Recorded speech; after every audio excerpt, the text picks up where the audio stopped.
ফিতা এবং একটি সূত্রের মাধ্যমে এই গরুর ওজন বের করার একটা সহজ কৌশল।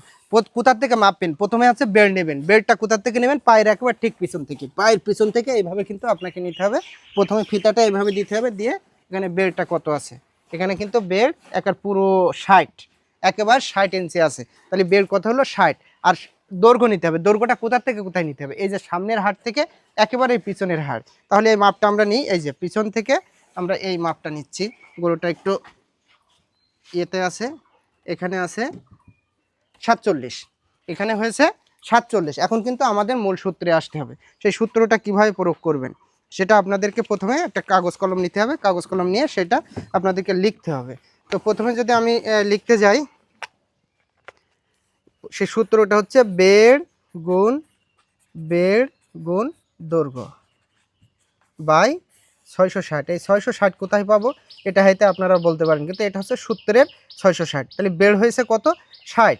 60 গুণ 60 গুণ দৈর্ঘ্য হয়েছে 47 বাই 660।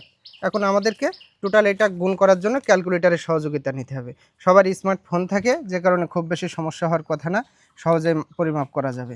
এই যে ক্যালকুলেটর, প্রথমে আমরা সূত্রে কি পেলাম? 60 গুণ 47 কত হলো? 169, একটু লিখি, 169 200 বাই 660।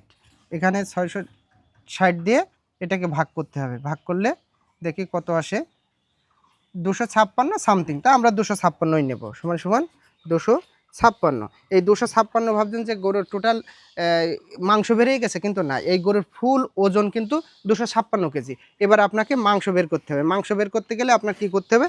256কে 2 দিয়ে ভাগ করতে হবে। 256 ভাগ 2 কত হলো? 128।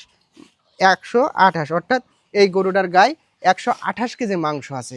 128 কেজিকে যদি আপনি মনে রূপান্তরিত করতে চান তাহলে কিন্তু এর 40 দিয়ে ভাগ করতে হবে, অর্থাৎ 40 দিয়ে ভাগ করলে 128 ভাগ এখানে 40 কত আসে?